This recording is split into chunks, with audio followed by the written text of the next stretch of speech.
Welcome to this evening's event, a conversation and Q&A with Director Cecilia Aldondo, moderated by Patricia Montoya.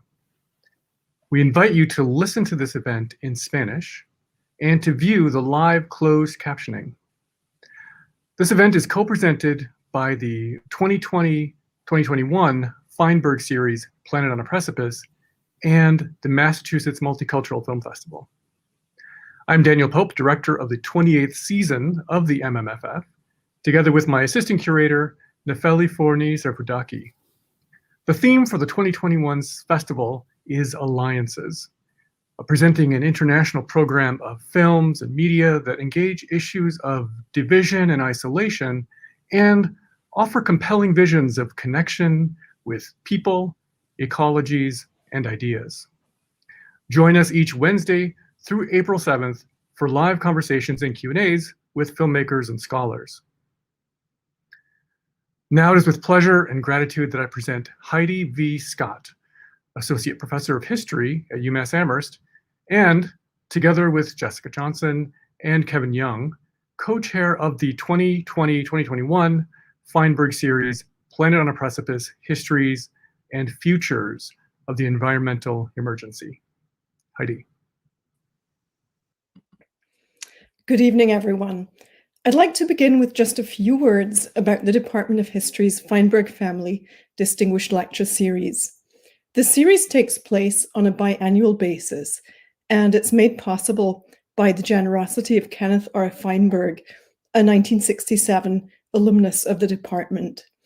Each iteration of the series focuses on a topic of compelling concern to society and invites audiences to consider historical context, interpretation, and experience to better understand the topic at hand. This year's series, as Daniel has already mentioned, is entitled Planet on a Precipice, Histories and Futures of the Environmental Emergency. It seeks to deepen our understanding of this emergency through historical analysis, and in so doing, to help us envision constructive paths forward. For more information about the series, to view recordings and to register for future events, and also to see a list of our many co-sponsors, please see the series website. The next event, Disaster Capitalism, Ecofascism and Eco-Authoritarianism, takes place on March 4th, next week, and includes the Puerto Rican scholar and grassroots activist Katia Aviles Vasquez, who has worked alongside several of the organizers featured in Landfall. It is now my great pleasure to introduce Patricia Montoya, who will be moderating tonight's conversation with Cecilia Aldondo. Patricia Montoya is a Colombian-American filmmaker and educator. Her most recent work, Cuando la Rumorosa Calla, When la Rumorosa Quiets, was made in Mexico in 2020 and has already won several awards and honorable mentions in Mexico, India, Europe, and the United States. Presently, Patricia is a visiting faculty member in a visiting professor series at UMass Amherst entitled Filmmaking in the 21st Century. She's also a visiting professor of film at Amherst College, a Rosenthal examiner at Hampshire College, and a Fife College artist in residence through the Fife College Women's Studies Research Center. She holds an MFA from the University of California, San Diego. On behalf of the UMass History Department and the Feinberg series, I'd like to thank Patricia for moderating tonight's event, and of course, to sincerely thank Cecilia Aldondo for presenting her film and participating in this conversation. It's a great honor to have you both with us. And with that, I will now hand over to Patricia. Hi, thank you so much, everybody, for including me in this, or inviting me to this amazing event. And I would like to, of course, introduce Cecilia Aldarondo to the conversation with your bio. So Cecilia Aldondo is a documentary director, producer from the Puerto Rican diaspora, who works at the intersection of poetics and politics. Her feature documentaries include Memories of a Penitent Heart in 2016 and her award-winning Landfall in 2020. Among Cecilia's fellowships and honors are the Guggenheim and a two-time McDowell Colony Fellowship, the 2021 New America Fellowship, and Women at Sundance 2017.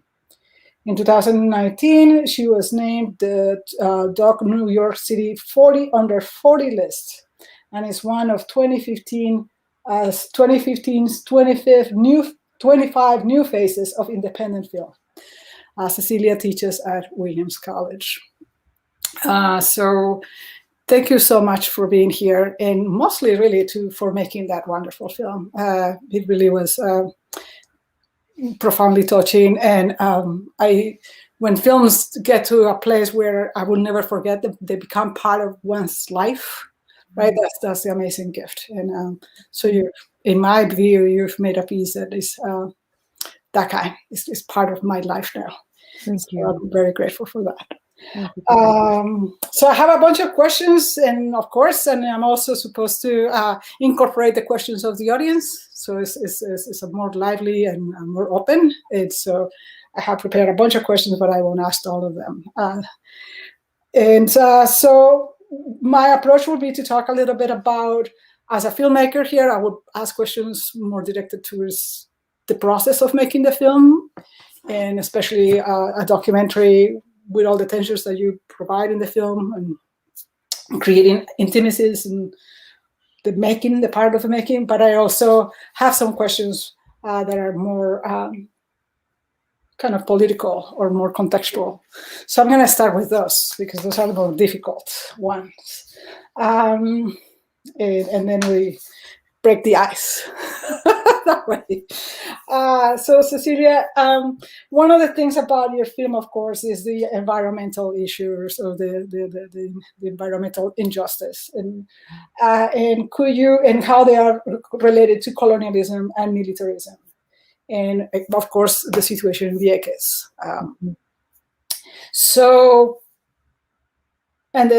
Obviously the failure of the federal government to respond quickly and promptly to the hurricane.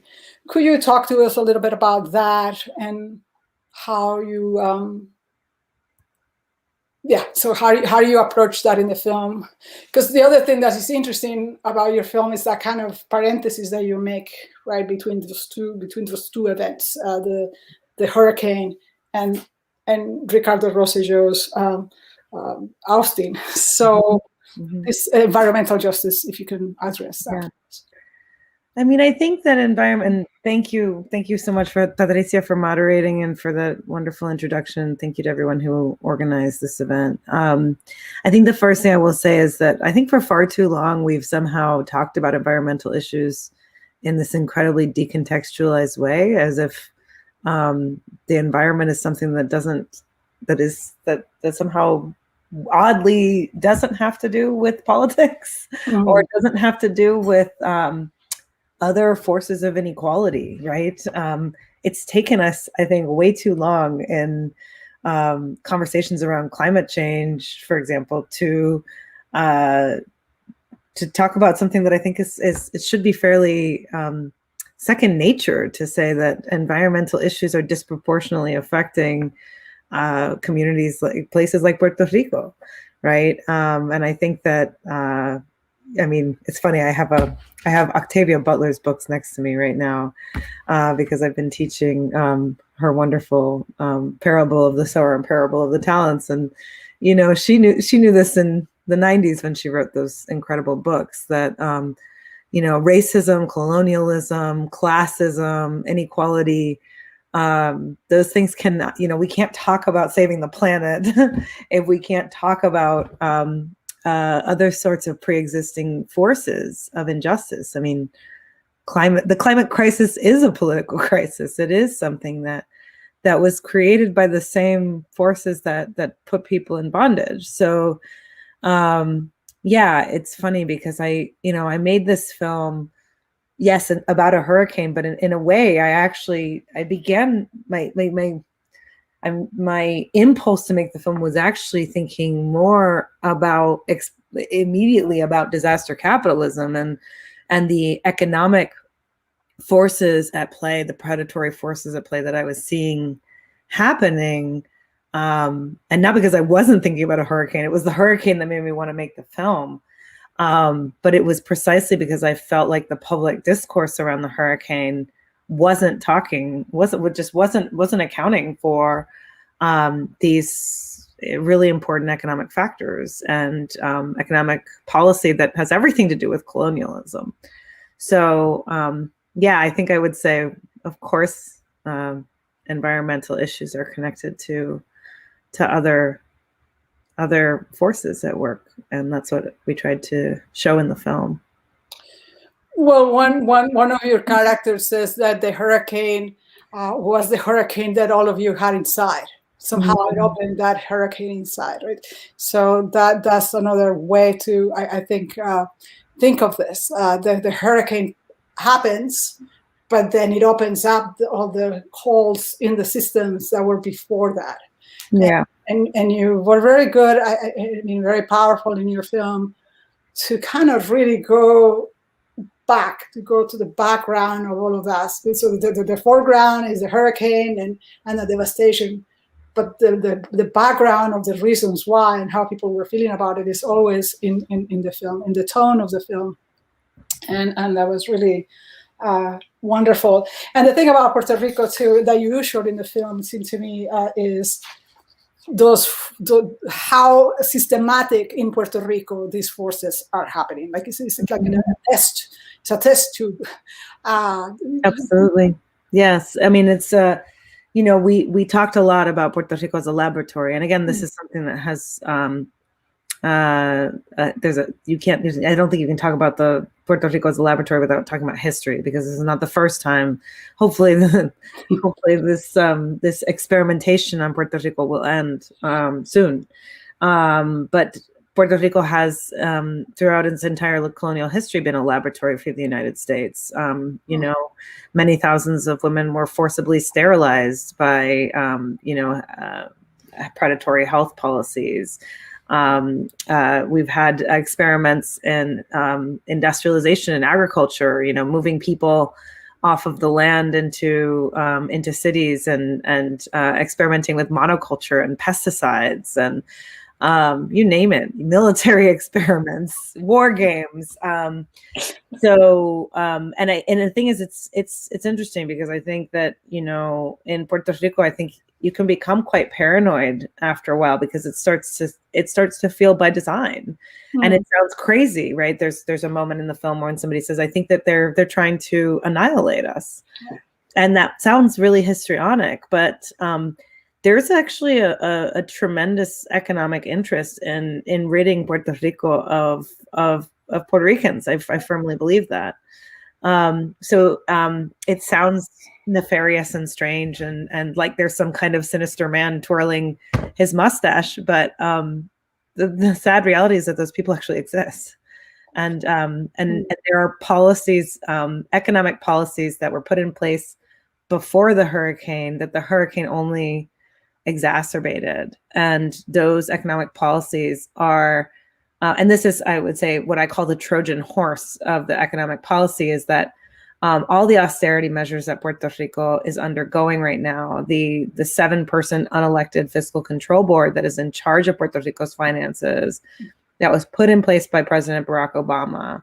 These are unelected people that are in charge of Puerto Rico's finances. The whole story is that they're there and they're dictating fiscal policy as a way of helping Puerto Rico, as a way of helping Puerto Rico recover. The language of recovery is weaponized in Puerto Rico. And the hurricane is only another way in which the language of recovery gets weaponized. It's interesting that you say that, because I remember that was about paying the debt, right? That was put together to pay the debt and to make sure Puerto Rico could pay, right? $72 billion debt. I just want to make it clear. It's a $72 billion illegal debt that many of the vast majority of people in Puerto Rico that are paying the debt, and you can say people are literally paying the debt when you go buy a cup of coffee and you have to pay, I think it's 20% sales tax, you're paying the debt. You pay the debt when your school is closed because it has to be closed so that the debt can be paid. You're paying the debt in the potholes in the streets. People in Puerto Rico are paying the debt that they did not create in every aspect of their lives right now. Yeah, that could be a film alone. That debt, how they kind of take it apart and see how, because it's a lot. And you do to touch on that with the young people there that speak in your characters that speak in the film. They talk about that very clearly and passionately. It is very upsetting. Another question that I need to make sure I ask is, I guess you touched on this a little bit, but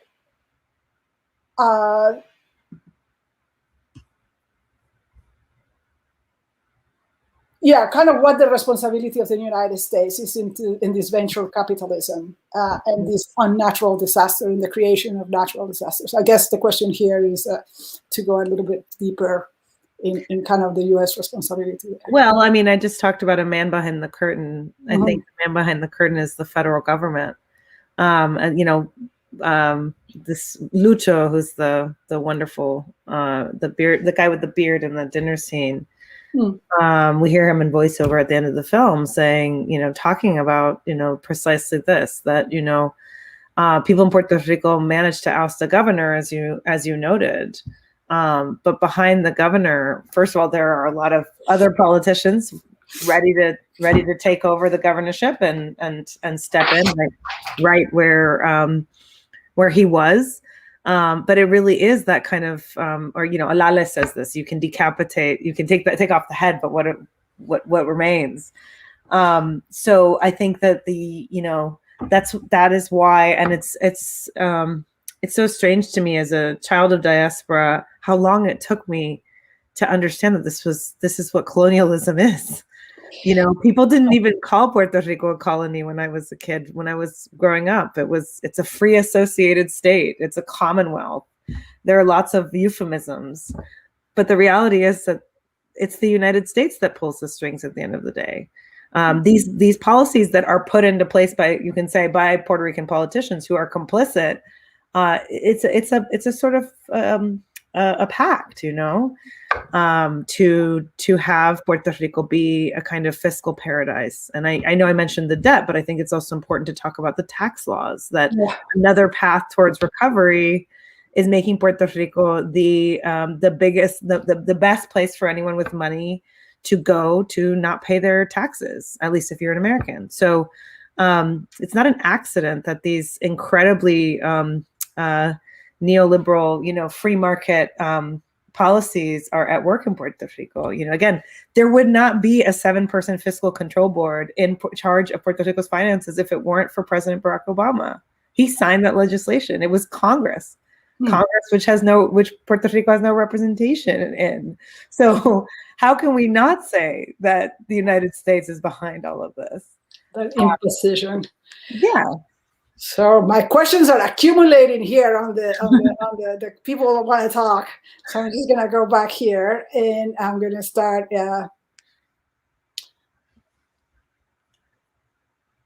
Okay, let me see. Okay, I'm just gonna start here. There's a long question, but it's a good one. The stories of Puerto Rico seldom gather large audiences except for sensational and temporary moments. So the Hurricane Maria.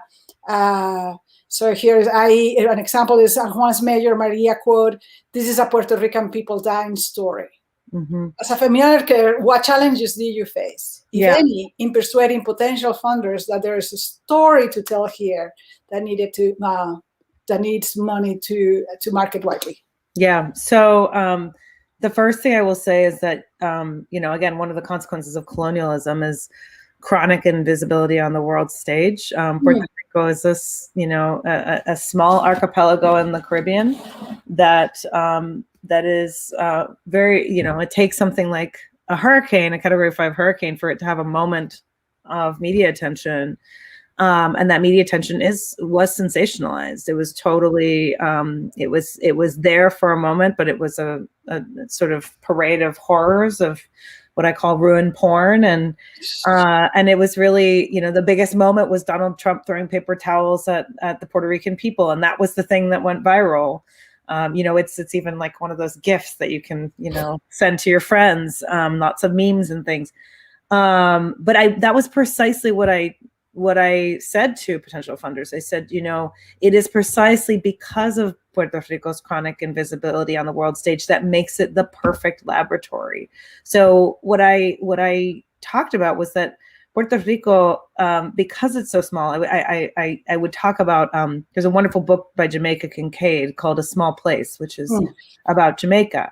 And there are a lot of similar themes in that book to things I was thinking about. But the thing about small places is that they are, they're microcosmic, right? A small place like Puerto Rico is a place where you can see more legibly a lot of the social forces that we often think of as kind of amorphous and hard to grasp. Things like, how does debt relate to gentrification, or gentrification relate to, say, military use of an island like Vieques?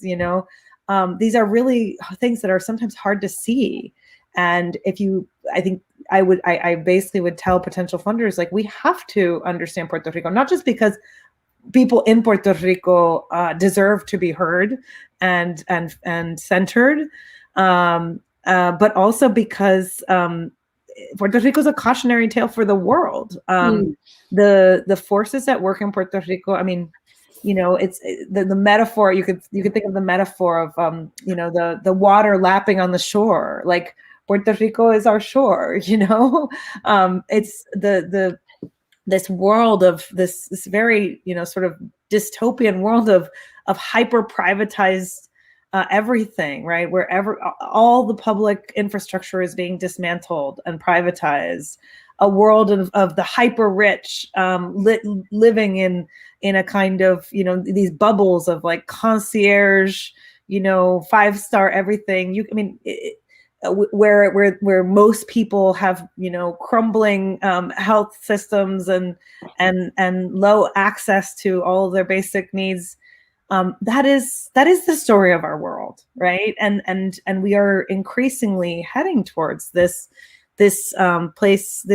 We're living in this world of extraordinary inequality and growing inequality. So anyway, I think that would be my answer, or that was my answer when I said, it's not just because we need to pay attention to the fact that there was a hurricane here. It's that I've been saying this to anybody that would listen. Puerto Rico is a handbook for our times.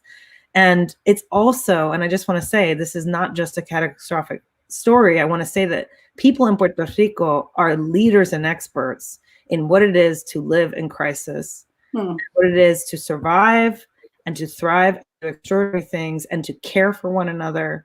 If you want to understand how to get through crisis, study Puerto Rico and learn from Puerto Rico. Don't just pity Puerto Rico. Don't just feel sorry for people in Puerto Rico or send money, although you should, send money when possible. But I think it's also a place to be listened to and learned from. Yeah, and that wisdom that's also expressed in the film, you captured that in such a subtlety. But I gotta go here.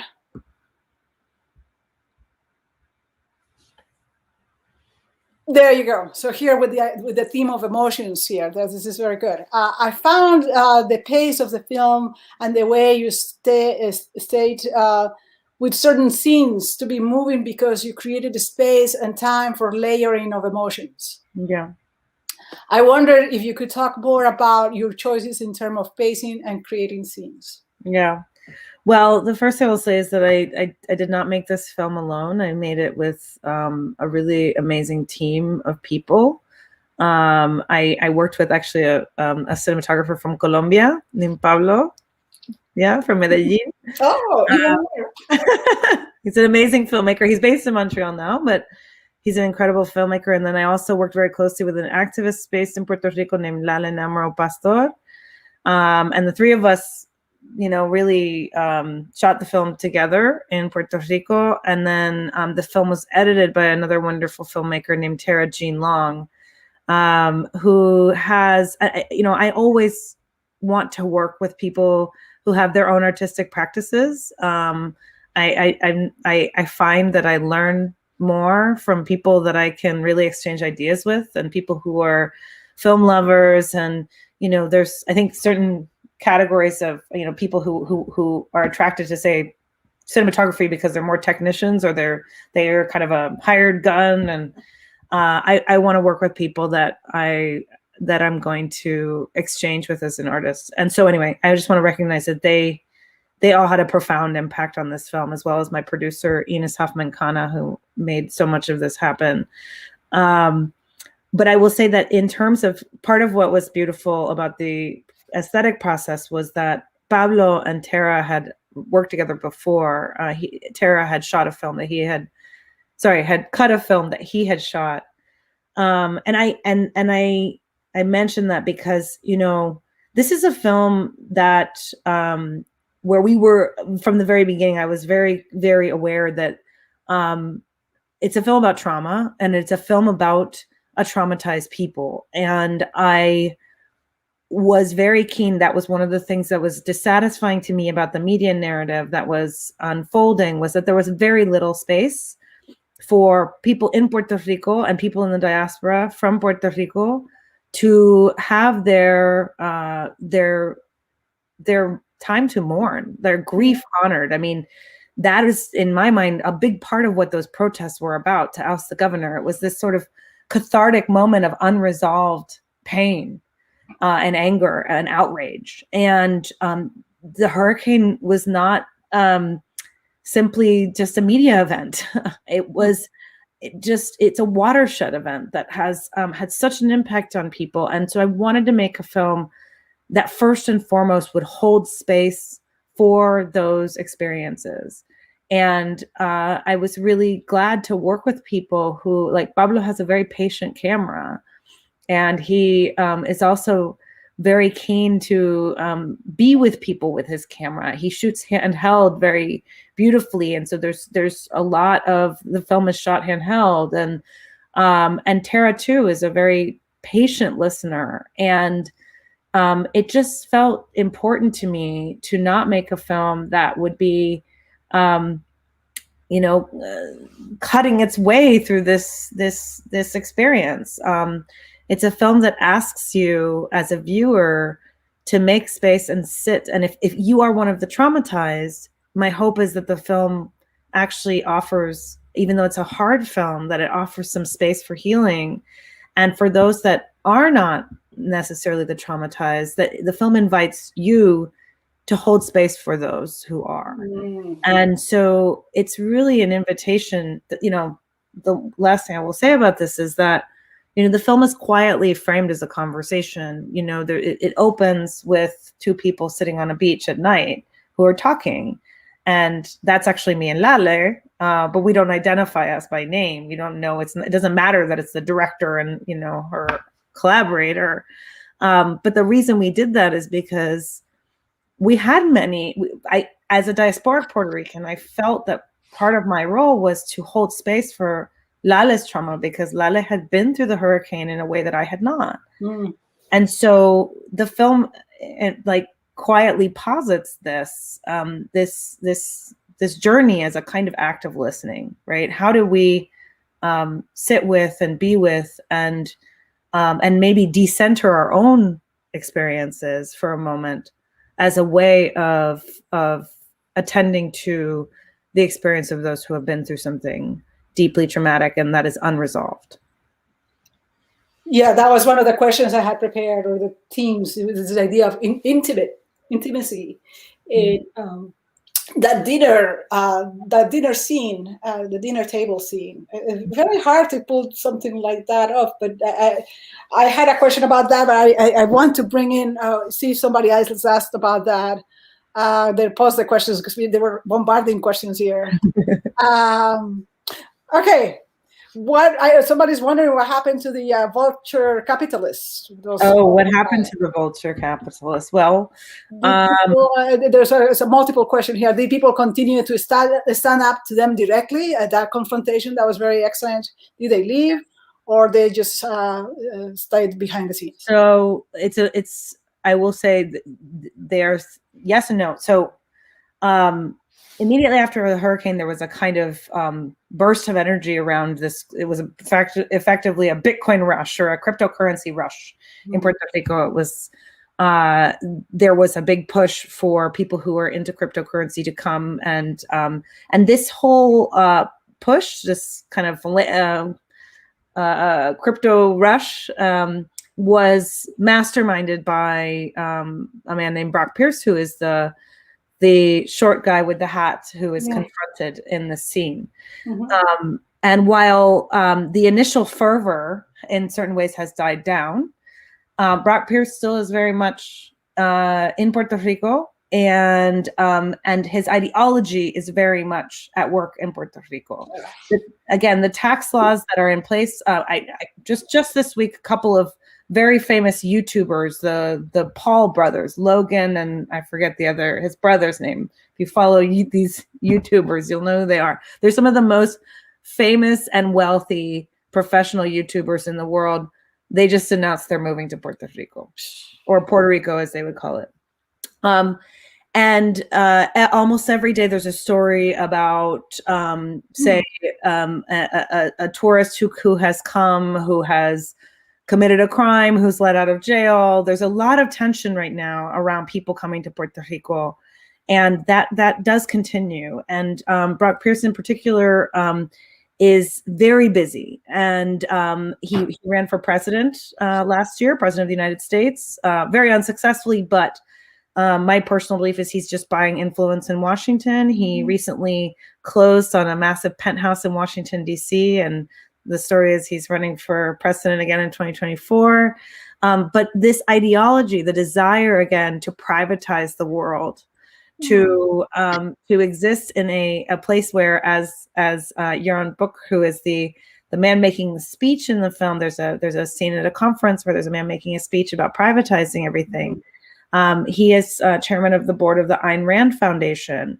And for those that don't know, Ayn Rand is sort of the mother, the founding mother of neoliberalism, of deregulation of finance capitalism, you can say, unregulated capitalism. He moved to Puerto Rico after the hurricane. Puerto Rico is a paradise for those who believe in a world in which you do not pay taxes, and it continues to be that. So the forces are very much at work in Puerto Rico, and unfortunately, part of the reality is that the crises in Puerto Rico are so constant and so much on all fronts that it's not always easy to resist these forces when you're just trying to keep your family fed, and that's part of what we were trying to capture, is how overwhelming everyday life in Puerto Rico can be. So I think that there is definitely a desire for resistance of these forces and these people, but there's also a sort of sense sometimes politically that it's like, take your pick. What are you going to resist? And so that's partly why the protests were so important and so exciting in a lot of levels, to see people coming together on all fronts. But it's also hard to sustain that kind of political momentum. So yes, the answer is very much. That's why we end the film without really an ending, as a kind of ellipsis, because this is far from over. It is far from over. Yeah.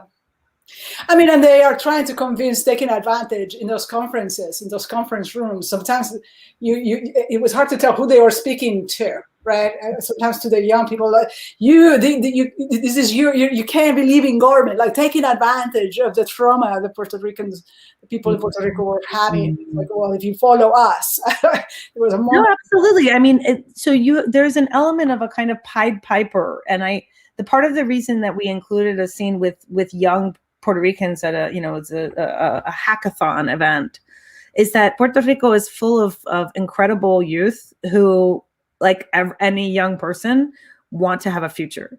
And there's a sense in Puerto Rico that the future has already been mortgaged, quite literally, because of the debt. And so what you have, I think, if you're a young person and somebody's coming and saying, hey, you want to stay in Puerto Rico? You want to save your people? Here's a way to do it. And that is to me the insidiousness of how this recovery narrative is being peddled, because you have a whole generation of people of Puerto Ricans who love Puerto Rico. They love their homeland. They don't want to leave.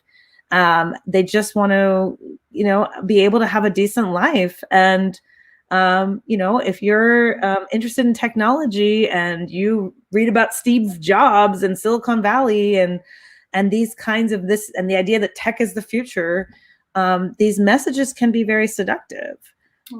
And so that is part of why, that's why I call it a kind of Trojan horse. It seems like it's one thing, but it's actually another.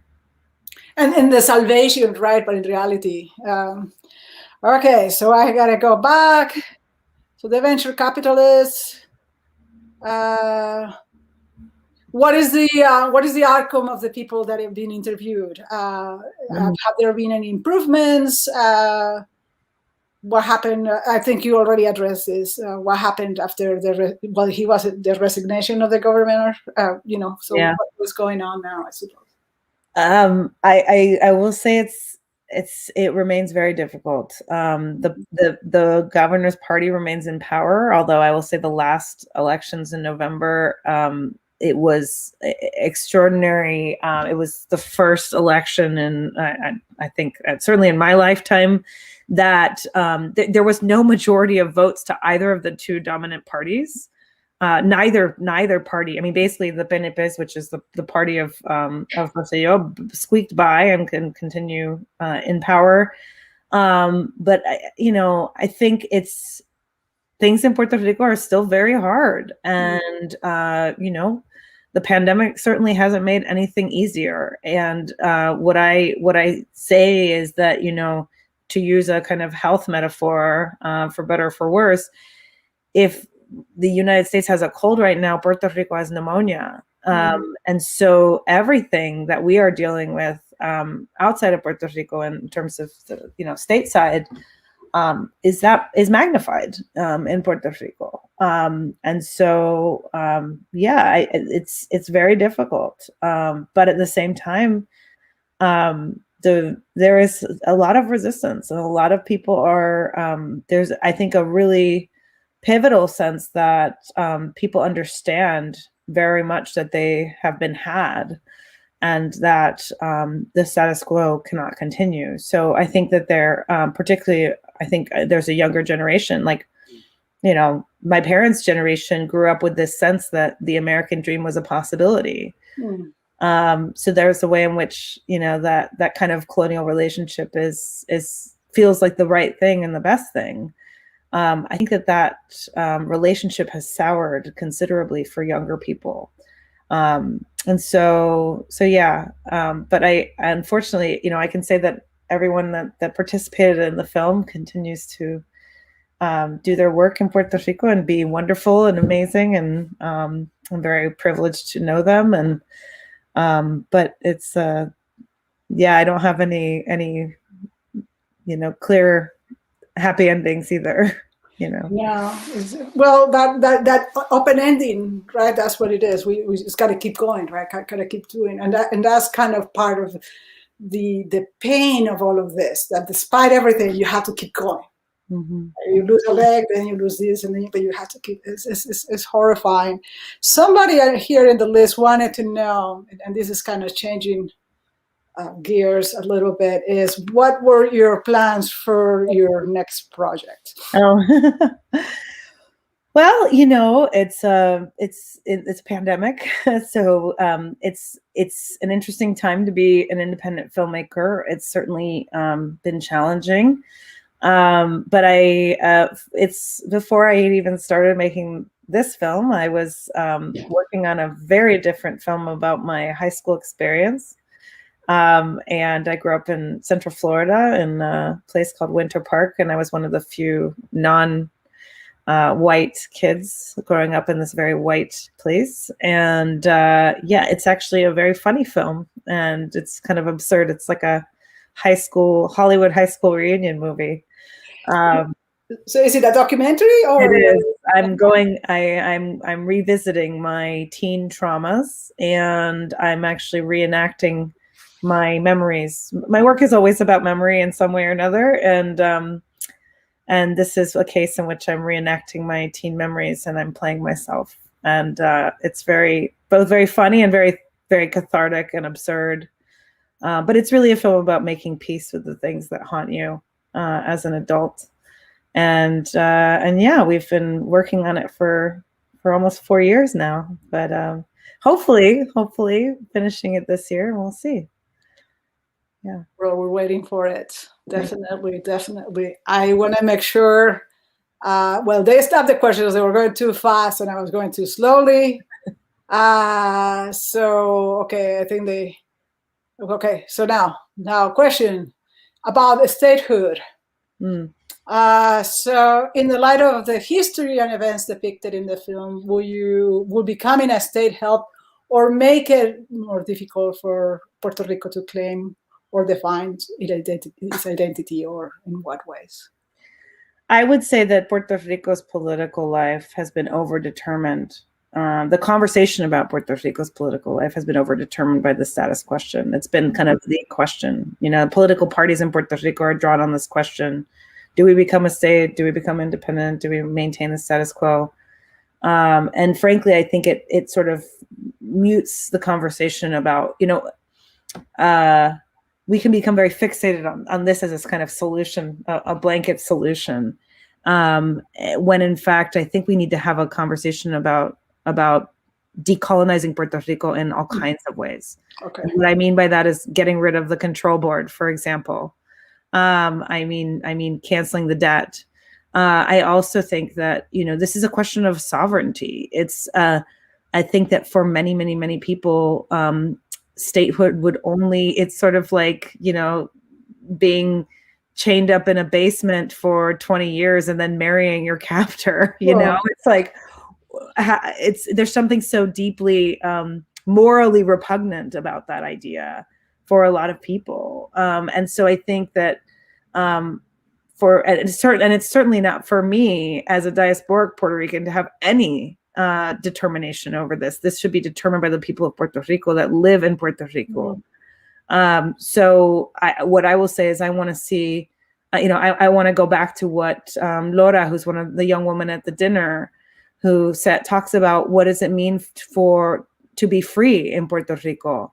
It could mean quite literally independence, for Puerto Rico to be free, but it could also mean being able to feed one's children, being able to educate one's children, being able to, have a functioning healthcare system. So that's what I think we need to be focused on. And I certainly will say that the existing status quo is not working.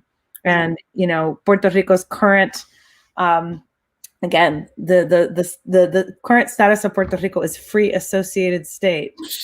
If you can tell me what that means, then I'll give you $100. Free associated state. It's ridiculous. And what to me it means is laboratory. It means colony. It means experiment. It means opportunity for those who can make money. And so I do think that the current situation is untenable. It's not going to result in a Puerto Rico that is for the people of Puerto Rico long term. Well, it seems that it is so systematic the way in which personhood is being taken away. So it's nationhood or statehood and personhood, right? It's sovereignty, right? This idea. I mean, that's what I mean about this notion of sovereignty. So we can talk about the sovereignty of the self, or the sovereignty. That's why I'm saying it's not my place to even resolve this question. It's a question of self-determination, and again, I'm a product of what I call forced migration, which is colonialism. But that's because of that. It's not. I don't have a vote. Just like people in Puerto Rico don't have a vote for the U.S. president. I certainly don't have a vote. That seems a negotiated situation. Mm. Yeah. Thank you so much for that. Of course. Everybody wants to know everything here. And there's this thing about nostalgia and this idea of utopia, right? And how the young people, and there's the horrible, super capitalistic utopia and the people there. But there's a question here a little bit like that. It goes back to the soundtrack, right? In Mi Viejo San Juan. Like, what was more nostalgic than that, right? And it's in Spanish. You can read it. Please read it in Spanish. Yeah, the part of it is in English. Spanglish. Wonderful. Let's read it in Spanish first. The Spanish first. ¿Dónde puedo escuchar la banda sonora? Lloré mucho con las canciones originales y en específico en Mi Viejo San Juan. And then, ¿Puedo contestar en español y lo puedes traducir después? Para dar un poquito, it's a little bit of language activism here. I just claro que sí, claro. Y creo que están traduciendo también. So I will give my answer in Spanish and then we can translate for everyone else. Pues la banda sonora, bueno, tengo una compositora increíble que se llama Angélica Negrón, que sale de Puerto Rico, que es boricua y ella también hizo la banda sonora para mi primero largometraje. Y es sumamente talentosa y acaba de soltar la banda sonora es una compañía que se llama Big Branch Music y puedo poner el link para compartir el enlace, pero está disponible para comprarlo y nada, y bueno, un poquito de trivia que canté en los créditos en la canción, sí, pues nos acabaron los chavos y nada, yo terminé cantando, pero anyway, you can translate. Yo no sé, yeah. So it's being translated, right? I'm going to ask the people. Yeah, I think so. So there's the link here for the sound. If you want, I can answer. I can say it in English. Yeah, right. Yeah, thank you. Yes. So I work with an incredible composer named Angélica Negrón, who is Puerto Rican, and she did the music for my first feature film, Memories of a Penitent Heart, as well. She's an incredible composer and artist, and she just released the soundtrack, which is available for purchase. And I just put the link in. And I have to say, it's a work of art in its own right. We actually edited, a whole scene of the film, the scene with these lobsters, around her music instead of the other way around, which is not typical for a documentary because her music is so beautiful to me. So yeah. Well, I thought you sang in the film. Yes, and I said that I sang on the end credits. We ran out of money, and Angélica said, "Oh, you could do it," and so I ended up singing on the end credits. But unfortunately, Mi Viejo San Juan we did not put on the end credits. But I was so moved by that moment of being there in that crowd, hearing that song. For those that don't know, and we deliberately did not translate the lyrics into English because we wanted that to be a moment for people from Puerto Rico. That's a song it's a song about a man who left Puerto Rico and never came back, and it was just very moving that in that moment of protest, people were singing that song. So I'm glad that it touched somebody. A lot of us, I mean, it's a Latin American song. I mean, we in Colombia heard it. It was when I left Colombia, they sang to me that song. Serenata. Tuve una serenata y me cantaron. It's a song about migration. It's a song about leaving one's homeland behind. But I think it's particularly telling that people were singing a song about losing one's homeland in Viejo San Juan, the location that the song is about. So I think it has a double meaning because Puerto Rico is a place that literally we are at risk of losing entirely. So there's a way in which we have a nostalgia for a future that hasn't happened yet. Yeah. And it's a love, is a heartbreak. The thing I wanted to talk to you about is that love, right? It's a profound, profound love for Puerto Rico, right? It's this heartbreak, this very deep hardcore love, and that we learned to love it, to love Puerto Rico in New York City, right? We come here and like Puerto Rico, and then the film also reiterates that. Yeah. So we are being told that we have 10 minutes to the end of the event. Is there anything that you would like to say that we haven't asked you, or is there anything that more? Well, I mean, I can say something about loving Puerto Rico. I learned a lot. I always learn a lot making my films. I feel like if you're not being transformed as a filmmaker when you make a film, you're doing something wrong. You might want to look at that. There might be some kind of unethical way of behaving, especially if you're making documentaries. I feel like documentaries should transform you. And in this case, the origins for this were very personal, and I want to recognize the experience. I know I talked about the trauma of people in Puerto Rico, but the hurricane was also incredibly traumatic for people in the diaspora. It's very hard to explain to other people just how terrifying it was to not know what was happening to our families, to watch this parade of images of people lining up for gasoline and water and supplies, and no aid was coming, and then Donald Trump is throwing paper towels, and the indignity of that, and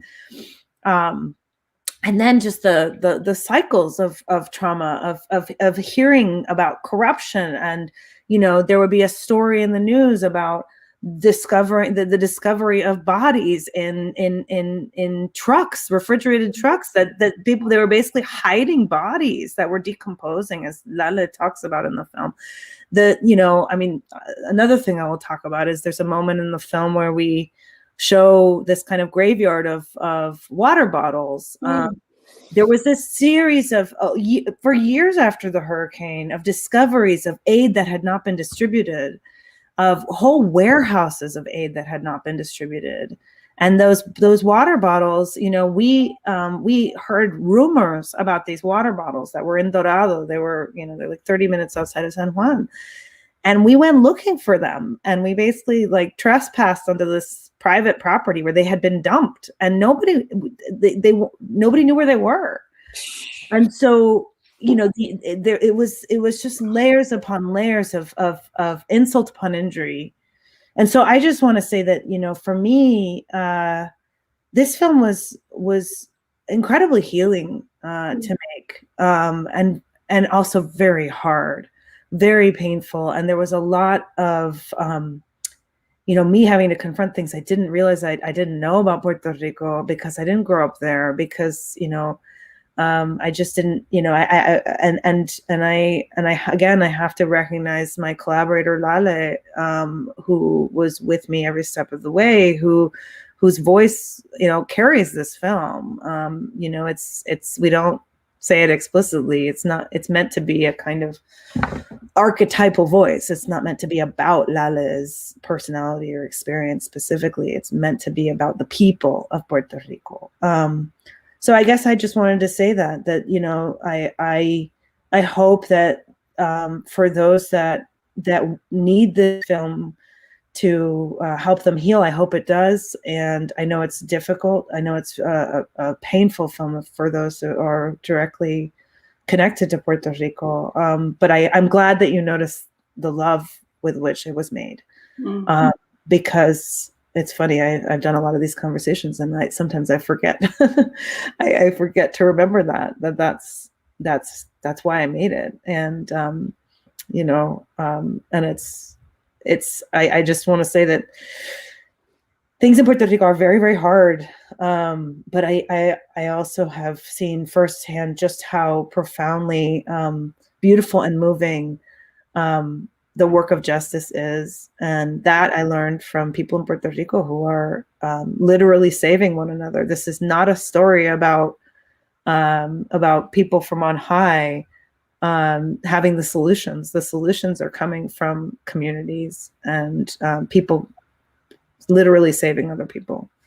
And that is something that that has really transformed me. Well, Thank you so much. I think that's it. There's one last question. Should I ask that last question after that beautiful statement? So climate change has caused this trauma you mentioned and the destruction that we see in your film. It seems that younger generations can rebuild the future or revitalize it. Mm. But I think you responded it already, and is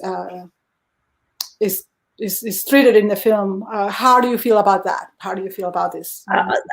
I said a lot about climate change already, but one thing I will say is, I think about, I really value any reaction to this film. It was difficult because the film was released, in this pandemic time, and I've never seen it with an audience. I've never seen it in the cinema where it was supposed to be. And so I just want to share one reaction, which was from my father, who, I was worried that my father would be, how do I say this, turned off by some of the more radical elements in this film, the more politicized activist types. And when he saw the film, he said, I just found these young people so inspiring. And he said, they're so eloquent and so clear. And we would say, lo tienen bien claro. They have it very clear. It's very clear, I think we would say woke in English or something like this. But I think that's something I will say is that it is the youngest in our society that have it very clear and know, again, this notion of a mortgaged future. If Puerto Rico is the handbook for our times, this is not just a story about Puerto Rico. This is a global situation and a global future that's been mortgaged. So I think that's who we should be listening to the most. Yeah, definitely. So wrap up. They're asking us to wrap up. And last words will be nothing but thank you. Thank you so much. That's my last words. I don't know if you have any last. What I will share is that this is an independent film, and if you saw the film and you want others to see it, please do follow us on social media and share. We've got our trailer on there, and please share it with people. We're going to be actually doing a digital series of our own, kind of like this, in April and May. We're going to do a 6-part series of conversations and panel discussions with grassroots organizations doing the work that we highlighted in the film. And it's going to be a really beautiful series of events, and we're also going to make the film viewable. So please stay tuned for that and tell people about it. We really rely on word of mouth. I'm no kidding. But then also the film is going to be broadcast on PBS this summer. And so it's going to be widely available for free on the wonderful program POV. So again, I would love nothing more than for you to tell your friends and families and those that you care for to check it out. Count on that. Thank you so much. So I think we are. Thank you. Done.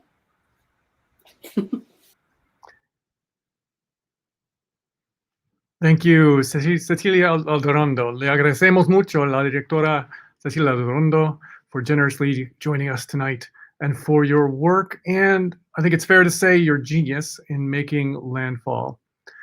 Thanks to Patricia Montoya for moderating this discussion, and Heidi Scott, Jess Johnson, and Kevin Young for their leadership in the Feinberg series. Thanks also, of course, to our audience and your wonderful questions.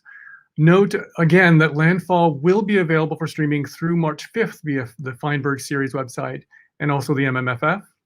And again, it will air nationwide on PBS this summer.